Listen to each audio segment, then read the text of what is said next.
Perugia, Italy. Hold on one moment. We're going to walk through some of the back streets and then hopefully get to the center. Okay.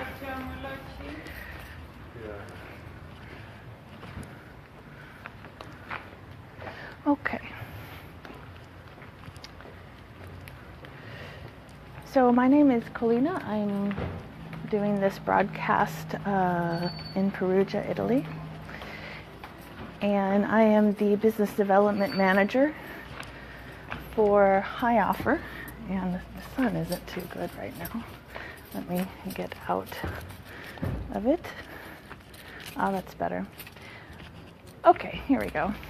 So I'm the business development manager of Europe, and my name is Colina, and I'm doing this broadcast again from Perugia.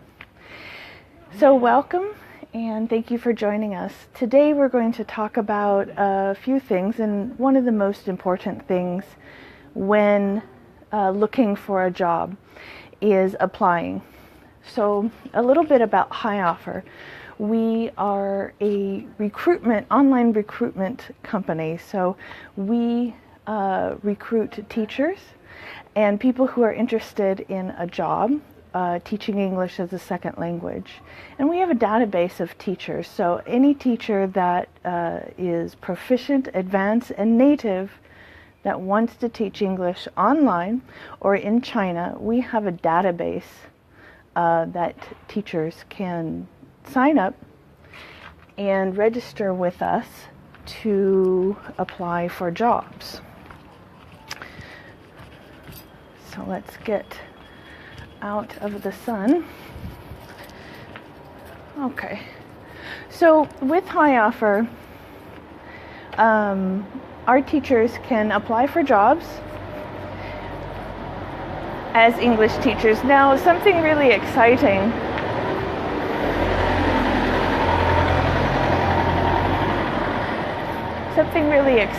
that we have opened up is a marketing specialist. So we are starting to branch out into other teaching categories. So we don't only have jobs as teaching English as a second language, but we are also offering marketing specialist jobs. Now, all of the employers are in China. So you have the option to either work online or go to China and work as well. So these are your options. We mostly have teaching English as a second language. So that is a fantastic program. So let me turn. I think I'm coming to. We're almost there. Okay.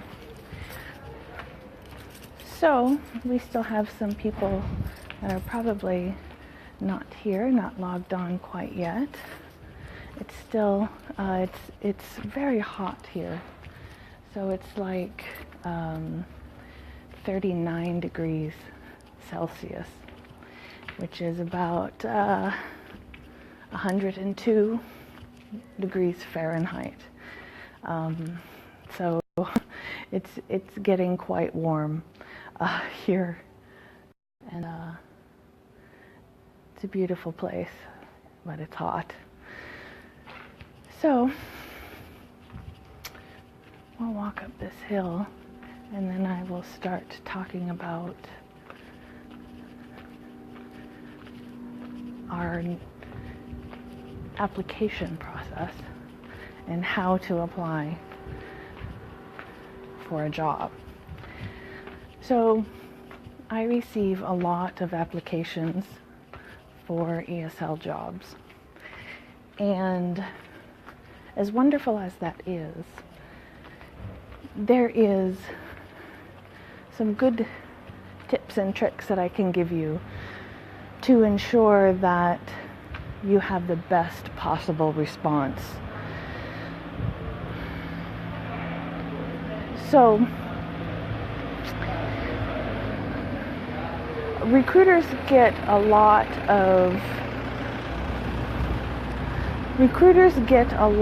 of applications over email, and that's great. But there is a process that you should do, things that you should not do when you're applying for a job as an English language teacher. One of the things that you should not do is CC everybody that you want to apply. So you have an email, and you start your email, and then you put all the recruiters' email in the to line or in the CC line, and you push send. Yes, that is efficient, but it's not the best choice when it's not professional when applying for a job. So we've got a better way to be able to apply for a job, and if you can't apply one by one for a job, not putting everybody in the to line or in the CC line is probably a good idea. Take the time and email each recruiter individually, not with a long email, but address them in the email, in the body of the email directly. Because when you put everybody in the same to line, it is really unprofessional. So if you need to save time to do that, I would suggest that you use the BCC line. So you have 20 email addresses from recruiters, put them all in the BCC line, and it is so much more professional when you do that. The second thing that you should not do when you are applying for a job is Dear Sir. So it is polite to say dear sir when you're applying for a job, but are you certain that the person that you are sending the email to is a man? I would suggest not to do this so much.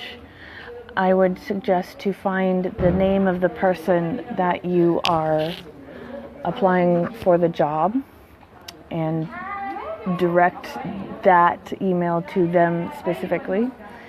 But if you can't find the name of the person that you are applying to, then you would put the name of the company.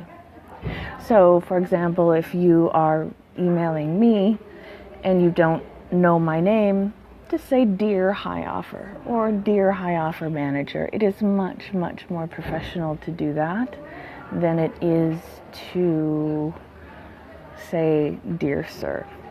I'm not a man.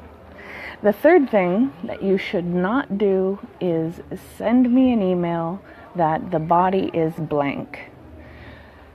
So I get a lot of emails, and if you just send me an email with only your resume or your CV, I'm not going to make you a priority. I will put your email on the bottom of the list until I can understand where the email came from. It is best when you're applying for a job, don't write a book in the body of the email, but put a few words in there to the recruiter. They will respond a lot faster. For example, Dear Hioffer Manager, then you put where you saw the job, if you saw it online, and just a quick summary of who you are and what job you want to apply for. Hioffer has a lot of different jobs available, and some are in China, some are online, and in fact we are starting to open up new categories of jobs. So it is best when you're applying to put a few sentences in the body of the email so I know where you got the information, as well as what job you're applying for, and I will respond a lot faster, and recruiters do respond a lot faster to that.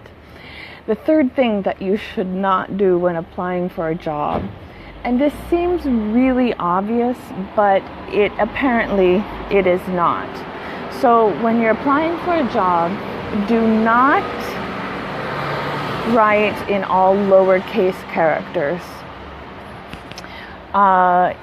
It's very informal, and it's really mostly for text, when you're texting somebody or writing something like that.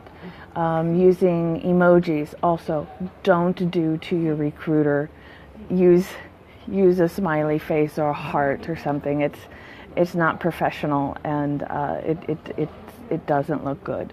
Now, it seems really obvious to not use these things when you are applying for a job, but sometimes we forget. We are on text, we're on WhatsApp, we're on Viber, we're on a lot of different phone programs, and we become a little bit informal, but recruiters will respond to you faster if you are a little bit more professional. And this comes to my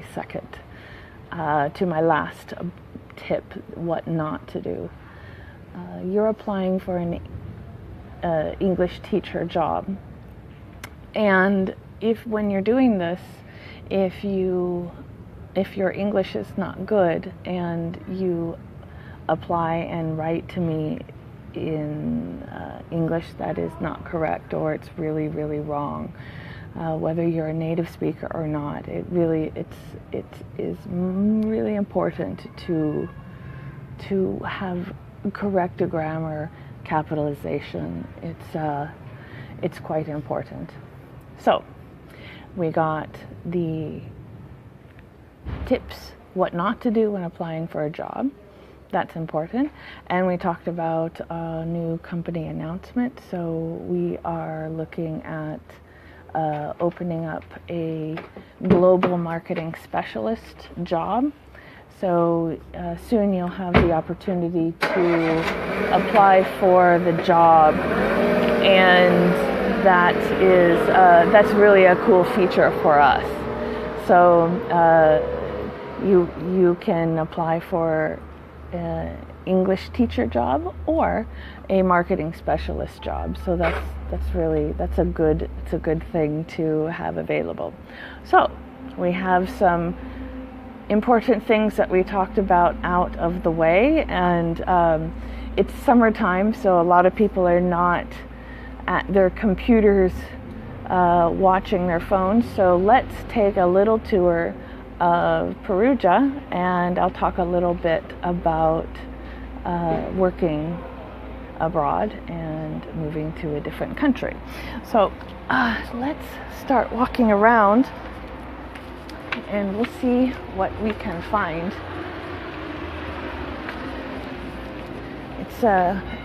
It's really hot, and there's not too many people around. So as soon as I get closer to something interesting, I will turn the camera around and we can see more of beautiful Perugia. So, well, how are you all doing today? I'm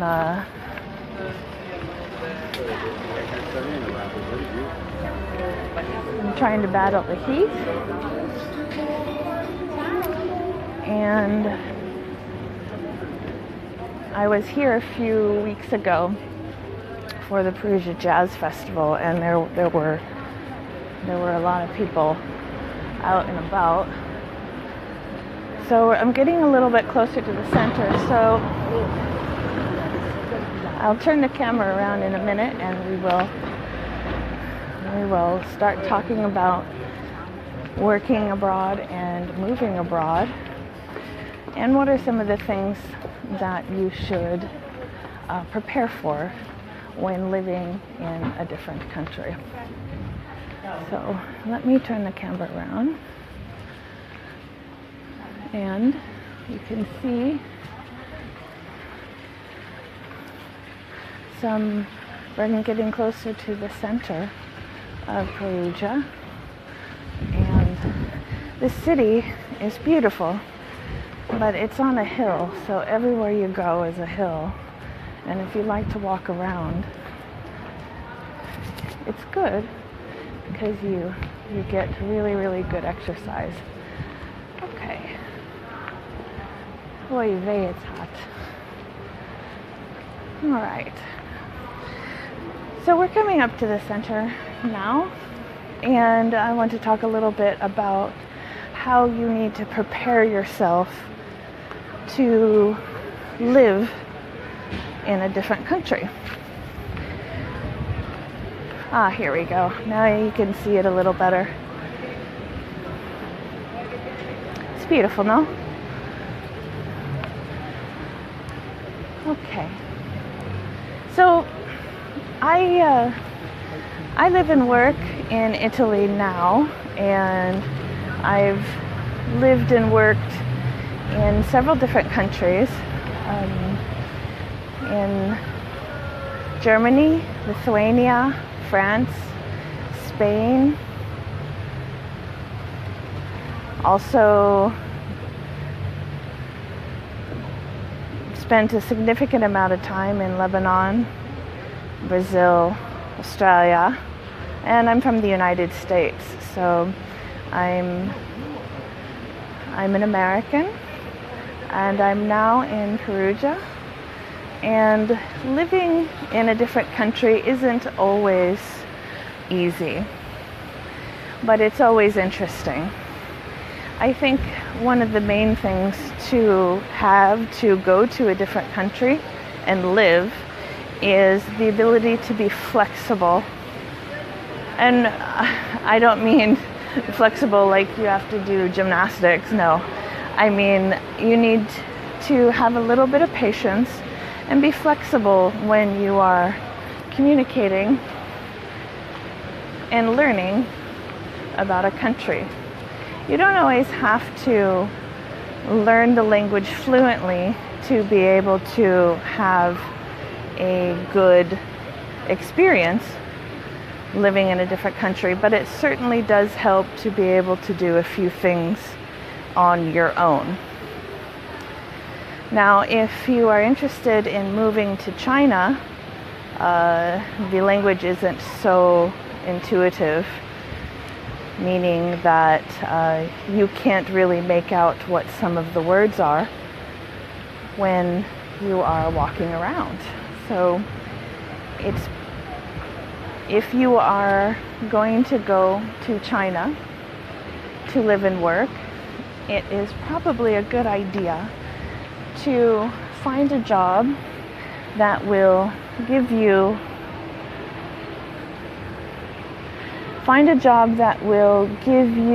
some language lessons, and that will help you out a lot when you arrive to the new country.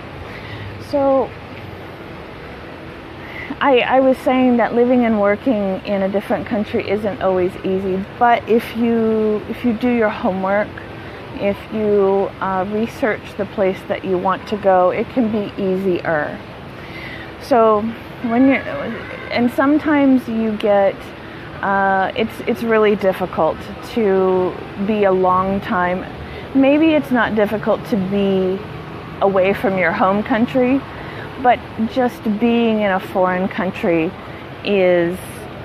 can be difficult because everything is new. You don't know the language, you don't know the culture, you don't know where to go.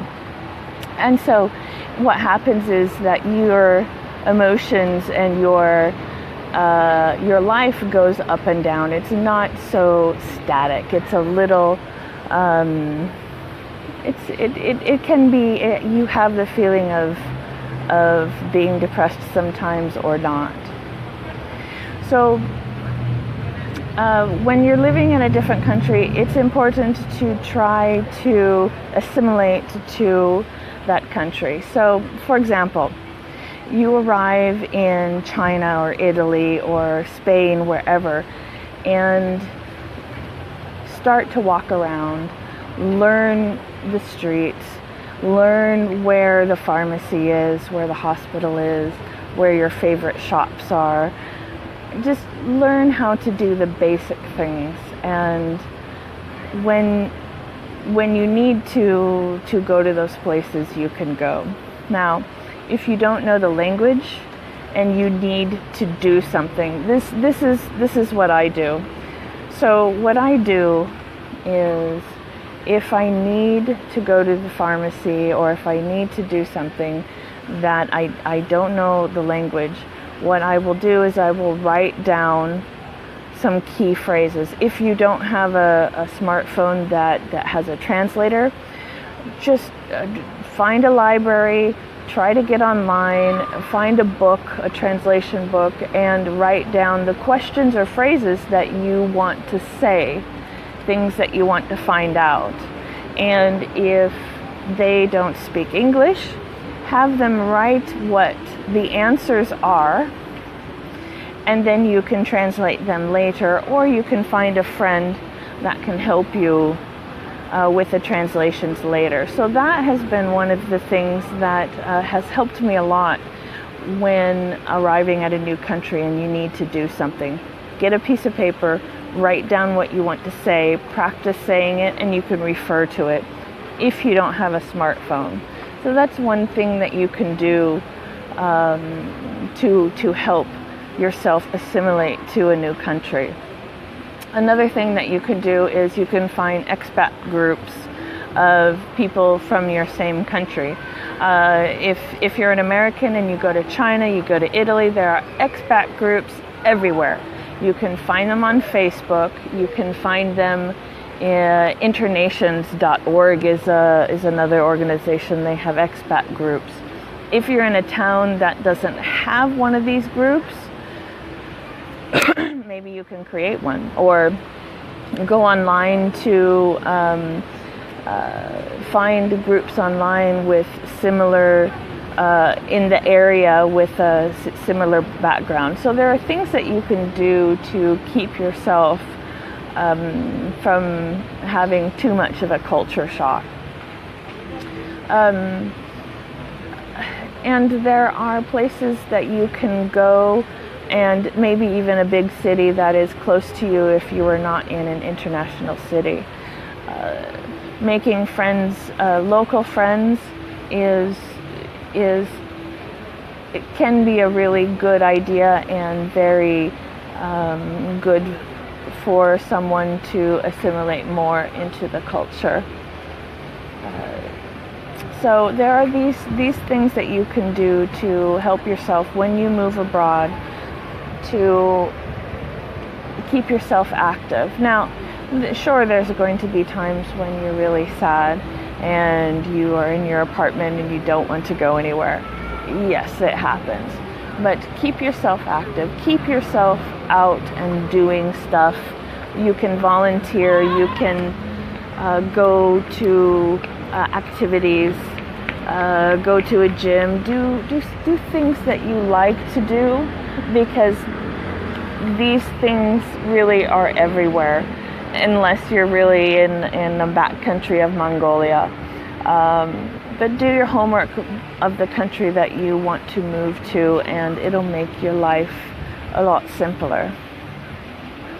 So I want to mention our partners. So we've got 3 partner companies that are associated with us that are offering teacher training.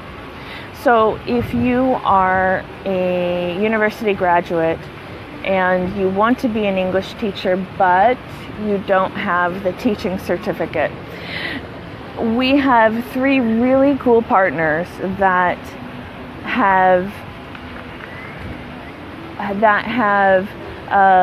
offered Hioffer teachers a certificate for a discounted rate. So if you are a university graduate and you want to teach English, you sign up for Hioffer, fill out your profile, and then you can inquire to me, and I can help you get in contact with our partners. Our 3 partners are CELT Athens, and CELT is located in Athens, Greece, and they offer the very prestigious CELTA and Delta certificates. So contact me if you are interested in getting one of these teaching certificates. Now they also offer online training as well. So online continued teacher training. So contact me at the end of this this broadcast. I will put my contact details in the comments. Contact me if you're interested in the CELTA or the Delta to take in Athens. Also, they have the online training. Our second partner is called Via Lingua. They are based in Florence, Italy, and they offer the TEFL. The TEFL certificate, teaching English as a foreign language. Their headquarters is Florence, but they have locations all over the world. For example, in Sardinia, in Turkey, in the United States, in several countries of South America. So you can contact me and I will put you in contact with them, and they will be able to connect with you and give you a discount for a TEFL. Now they don't do the online TEFL, they do the in-person TEFL. So you can look at their list of countries and see where you want to get your teaching certificate and go to that location. It's a month-long program for the TEFL. Now a third partner is the iTEFL, and that is an online TEFL training program. And they offer a significant discount for Hioffer teachers who are interested in taking this program. So it's 3 partners that offer 3 different kinds of teaching English as a second language certificate that you can do at a discount. And so contact me. I'll give you my email in the comments of this broadcast, as well as you can go to the About section of hioffer.com. So we have a few more minutes, and we talked about today our new announcement. We've got a marketing specialist job availability in your profile. So if you sign up for Hioffer, you can choose different job categories, English teacher or marketing specialist. And the second thing is, remember those tips, how to apply for an English job, things you don't want to do. Listen again if you missed the first, I think it was the first 5 tips of things what not to do when applying for a job, and what to expect when you live and work abroad. So it's great that you had some time to watch this. It's summertime. A lot of people are on holiday. If you don't get to watch it now, you can watch this broadcast later. So that's fantastic. And remember, if you have any questions, put them in the comments below. I'll be happy to answer them, or you can email me directly and I'll be certain to reply. So I'll see you next week, Thursday, same time, same place. Be prepared with your questions if you're not on holiday, and we'll get you signed up as an English teacher. Don't forget, keep learning.